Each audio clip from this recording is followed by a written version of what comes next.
Three, two, one. Hey, wealth warriors, are you ready to redefine wealth and master your money mindset? Welcome to welcome to Women of Wealth. I'm your Gen X host, Hollywoods Gray. And I'm your millennial host, Ali Ramo. Today we'll be taking a look at some changes that are coming up in 2025 about your retirement and other Secure Act 2.0 initiatives that may impact you. So, should we just start off with the obvious of like the retirement plans and everything that are going to be changing? I think we should start with the retirement plan stuff that's changing. Great idea, Allie. So, the first, there's several different plans in this Secure Act 2.0. Some of them are a continuation from 2024 and some of them don't go into effect until much later. However, I think it's important that people understand that. So the first one we'll talk about is for business owners. If you're a new business or you are starting a plan for your employees, whether that's a 401k, a 403b, or a 457 plan, you have an opportunity to do something different. So, because the Secure Act is set up so more people will save money in their retirement, they have started to change it to an automatic enroll. So, if your person does not want to take advantage of that opportunity that you're offering them, they will need to opt out.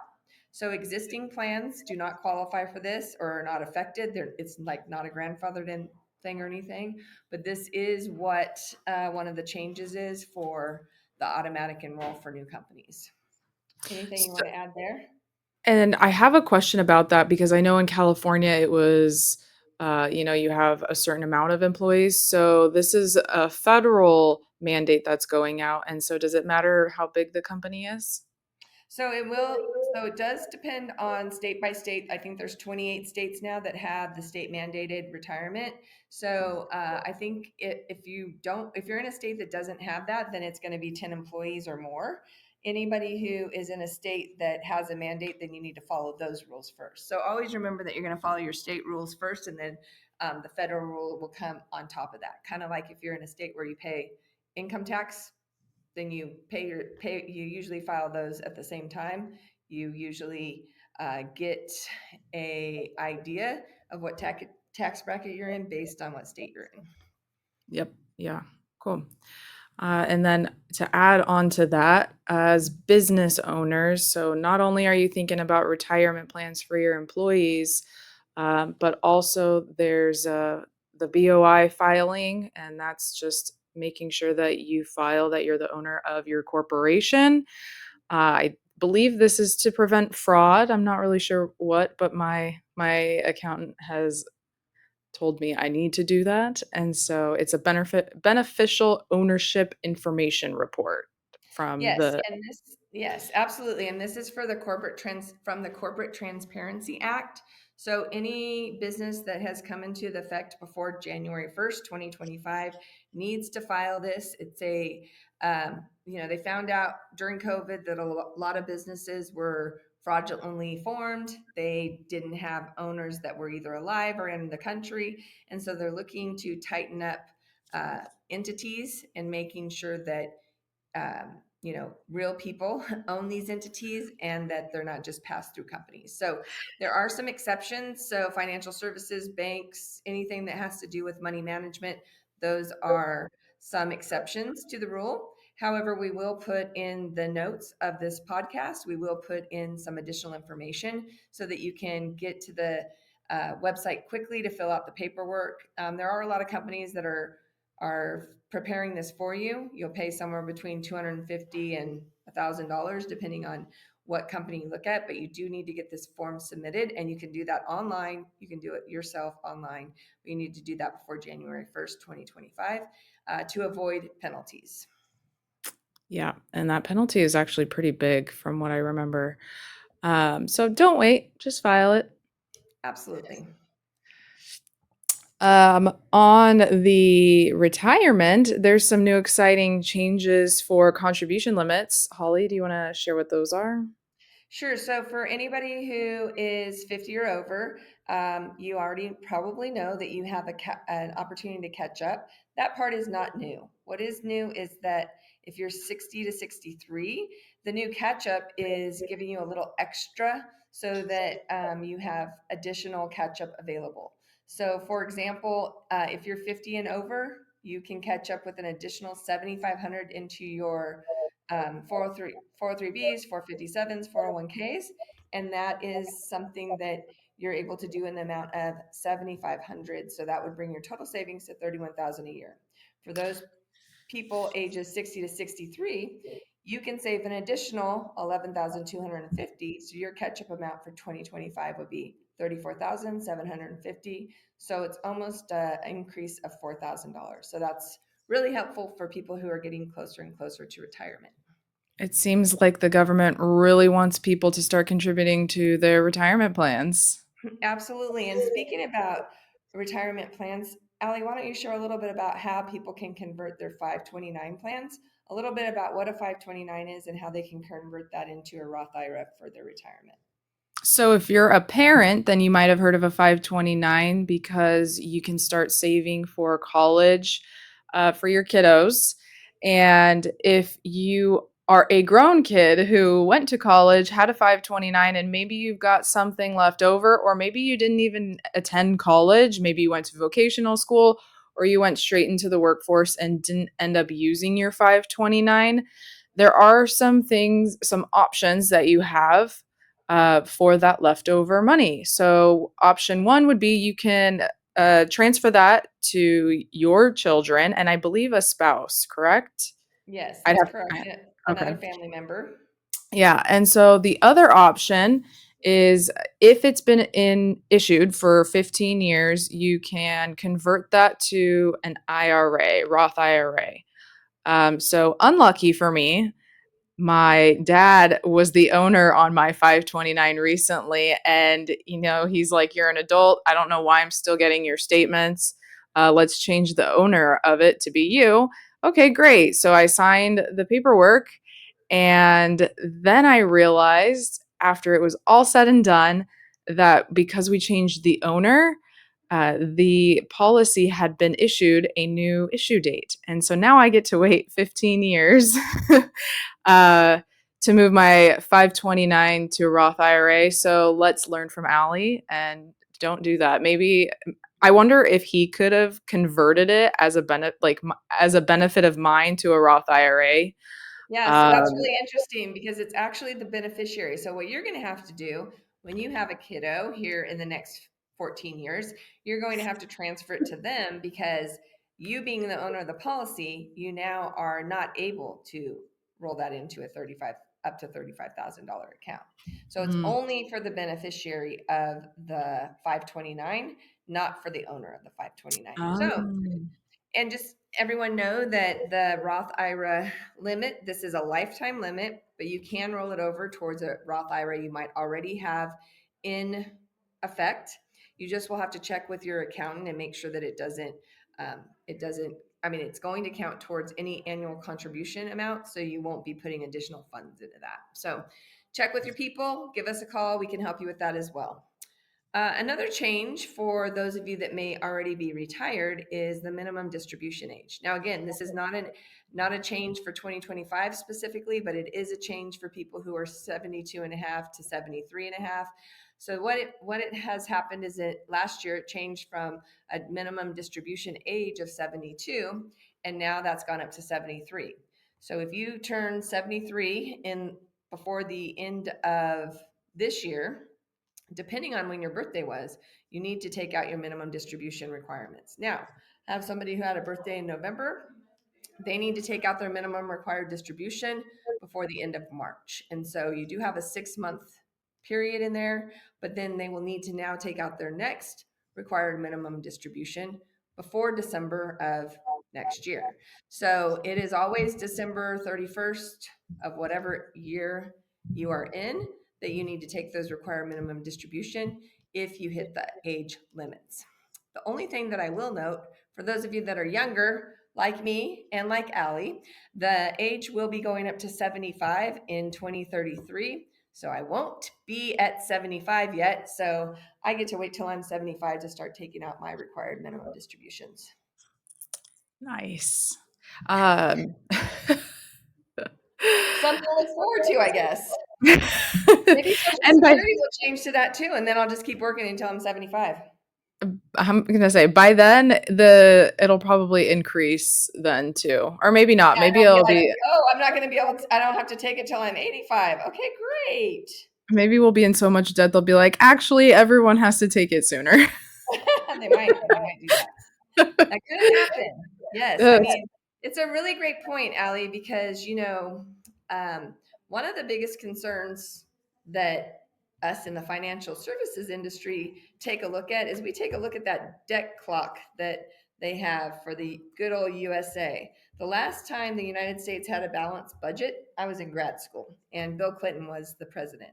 So we have actively been contributing to that debt ever since. And, it's in the trillions now. So it's kind of scary because if our credit rating for the United States of America drops below a certain level, there's going to be places, people, and countries who will no longer lend us money anymore. So that is, a concern for those of us in the financial services industry now. The good news about that is interest rates will probably go up if you're saving. If you're looking to buy a home, though, that's a bad thing for you. But if you're saving money, it's always good when interest rates go up. And so, since we're retirement experts, it doesn't scare us that much, but it does definitely make me think about my kids and how affordable it will be for them to, purchase things in the future. Cars, houses, whatever it might be, those household items could continue to go up. We talk about inflation a lot, especially around the holidays. You go out there, your money doesn't go as far as it did last year or maybe the year before. So you just want to keep an eye on those types of things because those are the things that do impact inflation and interest rates. I know sometimes people point fingers, but it really does all come back to balancing a budget. If you don't have a balanced budget in your house, then that might be another reason why you need to reach out to us because if you're a financial professional or your accountant doesn't know the answers, we have experts on our team that can help you with yes. Speaking of pointing fingers, we it's common for people to point a finger to an administration for the economic time that we're at. But usually it takes a few years for things to actually get in force. And so it's usually the next administration or, the next 4 years that's feeling the previous 4 years of certain laws and things like that. But we're going to talk about some changes to look out for in 2025 as we have a new administration coming in, and it looks like there's going to be some big shifts happening across the government. So, Holly, do you want to talk about that? Well, yeah, I mean, one that's really important to our clients as we work with a lot of educators. Educators not only have their degree, they also have a master's typically, and sometimes a PhD. And so sometimes they accumulate quite a bit of student debt, and in the Biden administration, there were several years that the student debt was deferred. You didn't have to make payments because of COVID. And so I don't think that those deferments are going to be as friendly as they are right now going forward. I think that overall, I think student loan debt, they need to have a lot of changes. This is my personal opinion. This is not advice. This is just my personal opinion. I think that the way the student loan debt is set up, it's not set up for the student to win. I have teachers that have had the same student loan for 30 years and they're still paying on it. And the reason why that happens is because let's say they did their undergrad and they had to take out a $50,000 loan for undergrad. They go to work for a few years, they start paying on it, they decide to get their master's. Now they're tacking on another 20, 25,000 or however much that costs. So now they're pretty much still have a balance of 75,000 even though they've been deferred. Let's say it took them, 4 or 5 years. We're now in year 10 and now their balance has gone up and the interest rates don't go down and a lot of times they're just making their minimum payment, which just in any type of debt, credit card included, if you only make the minimum payment, you're going to have many, many years to pay those things off. Some student loans have a 3%, 6%. I've seen up to 8% um, interest rate. So if you are only making those minimum payments, that's why you might not be getting anywhere. So there are still programs available, and I believe there will continue to be programs available for those people who are public employees and they do serve, the underserved. So, Ali, you want to talk a little bit about your experience recently with that? Yeah, so we help clients, and we talked with Izzy a couple weeks ago about helping teachers and public employees with student loans and getting those forgiven or on the path to forgiveness. And I had a client. We went through the FAFSA website, and you right now, and I mean this was also about a week ago, so things are always changing in that space. But we filled out a form for her to be part of the SAVE program. And it's based on your income currently. You pay it for 10 years and then your loan is forgiven. And so her application was submitted, but there was a statement at the end of it that said, we're not processing things right now. And that is something new that I hadn't seen that I haven't seen this year. So I'm not sure if there's a freeze on the public's or the forgiveness programs through FAFSA. Um, but that is something to look out for if you haven't gone through the FAFSA loan simulator. I would do that and just see what programs they have to offer, um, because if there are things changing, it doesn't hurt to at least try to get in there now. Um, and so I had a lot of noise back there, so I needed people to got it. look I at your was like, side voice. I'm like, I'm at the end. I know. I'm like, keep talking, keep talking. Okay, so we're gonna get you guys more information about that, but keep listening. We will update you on these types of things as they change. Also, we're going to be releasing our YouTube channel very soon, and we will give you some more updates on videos and stuff like that. That'll be at YouTube at Wow Women of Wealth, and you can just look for me or Ali, and you'll find us back there working on some videos for you. So the last thing I want to talk about is the Secure Act 2.0 Act that allows you to withdraw penalty free up to $1,000 from your retirement for an emergency expense. I don't know about you, Ali, but it seems like around the holidays, there are some emergencies that are unforeseen. Like, for example, you might live in a place where it snows. That snow may damage a piece of your house or a piece of your driveway. That might be something you could take out for an emergency fund from your retirement if you needed to find a place, especially since, credit card debt is at an all time high, and about 60% of people in the US have credit card debt that they are not able to pay down on a monthly basis. So that might be a great place for you to go. I don't know about you, but $1,000 doesn't go as far as it used to. However, it can help, and at least it could take care of something like that. It could even possibly be a down payment for a car if you had a car situation where you needed to buy a new car by the end of the year. So, it's definitely good to make sure that you keep up on all the different changes that happen every year. Anything you want to add to that, Ali?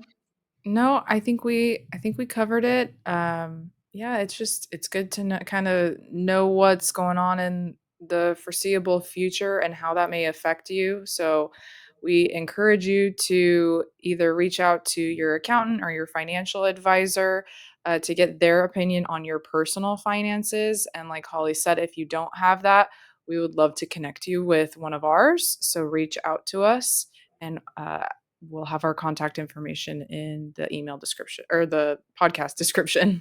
So, one more thing I want to talk about is from the business standpoint. We talked a lot about individual plans and what that looks like. So, in the very beginning, we opened this up with some of the Secure Act 2.0. If you're a new company and you're starting a 401k or a 403b or 457, that you have some automatic enrollment that's going to start happening.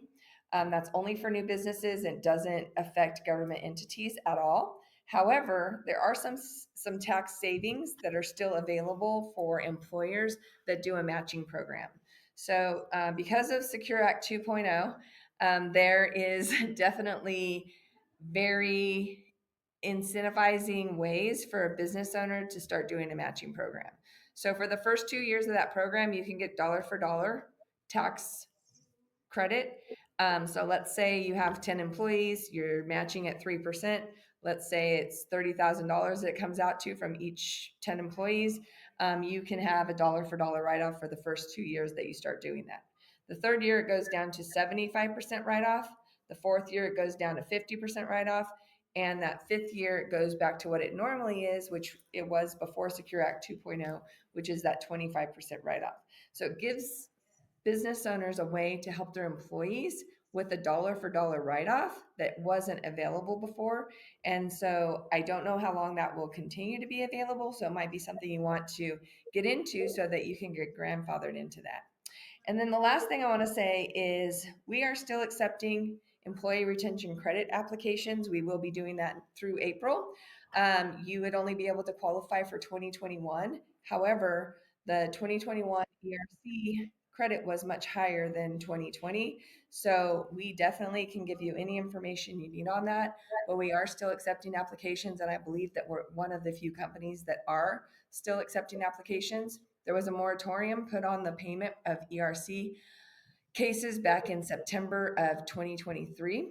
And it has been brought to our attention that as the year winds down, those cases are starting to get paid. We're seeing about 400 companies from the people that we've helped start receiving money. And we have thousands and thousands of more companies that will continue to receive money. But for those of you that may have missed out on applying for your employee retention credit, and if you qualify either by having a reduced income in 2021 or being affected by the supply chain issues that we had, or being in a state that had strict Shutdown orders. thank you. That's a perfect word for it. Shutdown orders where you couldn't fit as many people in a restaurant because you had to sit 6 feet apart or you had to put plexiglass in there or whatever the case might be.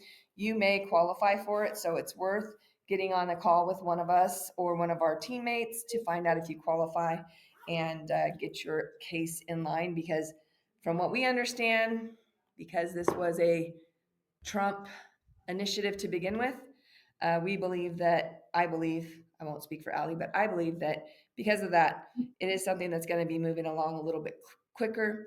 And also, the moratorium was set up to get all the fraud out of the ERC payments. And I believe that since the payments have slowed down and they were able to, find people who were not even US citizens that were trying to collect this money, or prisoners trying to collect this money for a number of people. There are so many things you can Google and see.